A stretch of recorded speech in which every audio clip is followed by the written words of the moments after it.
इंदौर के देवी अहिल्या विश्वविद्यालय में रैगिंग कांड का बड़ा खुलासा हुआ है। यूनिवर्सिटी के institute of engineering and technology में हाल ही में सामने आए मामले की जांच एंटी रैगिंग कमेटी ने पूरी कर ली है। रिपोर्ट में चौंकाने वाला तथ्य सामने आया कि यह मामला केवल रैगिंग तक सीमित नहीं था, बल्कि सीनियर्स द्वारा संगठित तरीके से विरोध की तैयारी की जा रही थी। वहीं सीसीटीवी तोड़ने और डीवीआर चोरी का मामला सामने आया है।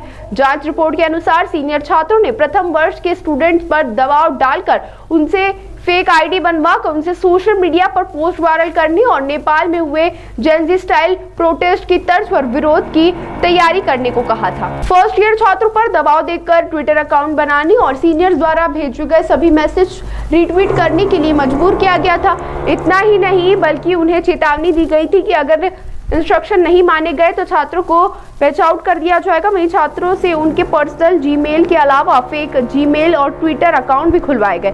सीनियर छात्र अमन पटेल के कहने पर प्रथम वर्ष के स्टूडेंट विवेक शर्मा ने सभी छात्रों संबंधित व्हाट्सएप पे मैसेज डिलीट करवाया। रिपोर्ट में यह भी खुलासा हुआ है कि सीनियर इंट्रोडक्शन के नाम पर एक अलग व्हाट्सएप ग्रुप बनाया गया, जहां प्रथम वर्ष के छात्रों पर दबाव डाला जा रहा था। इस पूरे प्रकरण में अमन पटेल के साथ आदर्श मकवाना, आदित्य शर्मा, सुनील अहिरवार, नमन पांडे, धवल चौधरी समेत कई सीनियर छात्रों की भूमिका सामने आई है। कमेटी के जांच के मुताबिक इस पूरे प्लान की शुरुआत शिवसागर रेस्टोरेंट में मीटिंग के जरिए हुई थी।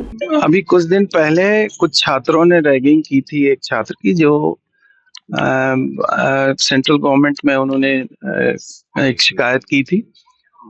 हमेशा जब भी रैगिंग होती है उसकी एक गाइडलाइन है, उस गाइडलाइन के अनुसार कार्रवाई की गई थी।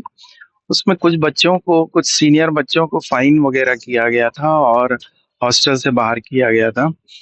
तो उन बच्चों के द्वारा जो पता लगा है अभी हम लोगों को कि उन बच्चों के द्वारा जूनियर, चूंकि उनको निकाला गया है और इस तरह का फाइन वगैरह है, तो कुछ आक्रोश है उनके मन में। उसके अंतर्गत इन्होंने जूनियर बच्चों को बुला के धमकाने का कुछ कार्य किया है, जो विश्वविद्यालय के बाहर किसी रेस्टोरेंट में उन्होंने बुलाया था और वहां पे इन लोगों को कुछ इंस्ट्रक्शंस दिए गए। उसके फलस्वरूप बच्चों ने आके, अब ये नहीं पता कि किन बच्चों ने किया है, परंतु जानकारी में ये आई है कि जूनियर या सीनियर बच्चों ने सीसीटीवी के कैमरे और डीवीआर वगैरह तोड़े हैं और चुरा ले गए। नेपाल की तरह का प्रदर्शन करने की बात की गई थी। रिपोर्ट में ये बात भी सामने, रिपोर्ट में ये बात की जरूर गई है, परंतु नेपाल का एंगल इसमें जोड़ा जाना मुझे अभी प्रतीत होता है कि बहुत जल्दबाजी है, जब तक कि हम इसकी प्रॉपर जांच न करें। कमेटी ने अपनी रिपोर्ट में ये बात कही है कि छात्रों से कुछ फेक जो आईडीज हैं वो बनवाई गई थी, जहां पर रेस्टोरेंट में बुलाया गया था, उनसे अलग अलग आईडीज क्रिएट करवाई गई और उससे कुछ ट्वीट्स जो हैं वो करवाने की उनको बात कही गई थी कि भविष्य में कुछ ट्वीट्स जो हैं उनसे किए जाएं, उससे वायरल किए जाएं। और रिपोर्ट में भी ये लिखा गया है कि जांच में ये पाया गया है कि लोगों से कुछ अकाउंट्स बनवाए गए जीमेल और ट्विटर्स के, परंतु इसका मकसद क्या है ये अभी अज्ञात है। लेकिन जांच रिपोर्ट में ये भी कहा गया है कि जैसा नेपाल में आंदोलन हुआ था जैन जी, उसी की तरह जी, उसमें एक आध किसी छात्र ने जैन जी जैसा शब्द का इस्तेमाल किया है। रिपोर्ट में भी उन्होंने इस शब्द का इस्तेमाल किया है, परंतु जैन जी का मुद्दा इसमें यदि संलग्न है या नेपाल वाला मुद्दा संलग्न है तो उसकी विस्तृत जांच आवश्यक है। जो दोषी छात्र हैं, जो सीनियर्स हैं, उन पर आगे क्या कार्रवाई की जा रही है? अब उसकी कमेटी, एक हम लोगों ने आज प्रोक्टोरियल बोर्ड की मीटिंग होने वाली है, उसमें जो रिकमेंडेशन होगा वो जाहिर हो जाएगा। पुलिस को भी पुलिस में एफआईआर की जा चुकी है।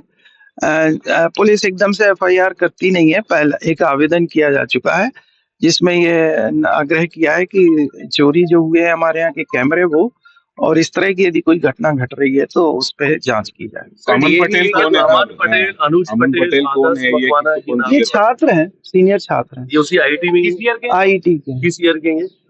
ये मेरे ख्याल से थर्ड ईयर के हैं छात्र। सर किसी संगठन से जुड़े हुए हैं सर?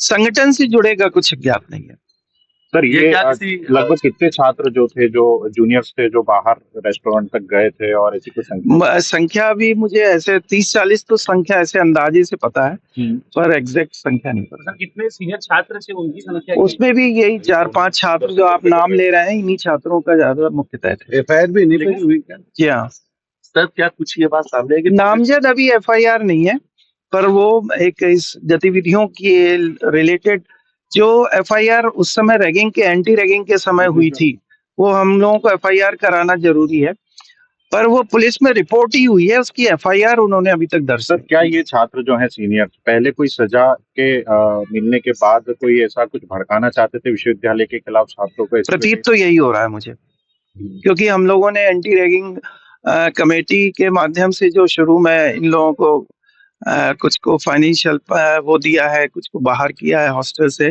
तो वो आक्रोश मैंने अभी जिक्र भी किया कि वो आक्रोश जो है वो जरूर उसमें है। किसको बाहर किया था इसमें? अमन पटेल? हाँ, जो आप नाम ले रहे हैं अभी मुझे एग्जैक्टली नाम नहीं मालूम है। इन छात्रों को बाहर किया गया था? बाहर किया गया, हॉस्टल से बाहर कर दिया? कुछ को हॉस्टल से बाहर किया गया है, कुछ पे ये आर्थिक दंड भी किया गया है, और कुछ को ये भी किया है कि आप सेमेस्टर के लिए डिबार है। सर, पुलिस को जो आवेदन दिया गया उसमें क्या कुछ बिंदु हैं सर? किस तरह के बिंदु हैं उसमें? भी ये नेपाल जैसी घटना का जिक्र किया गया? ये मुझे अभी ज्ञात नहीं है, मैं पता लगाना पड़ेगा मुझे।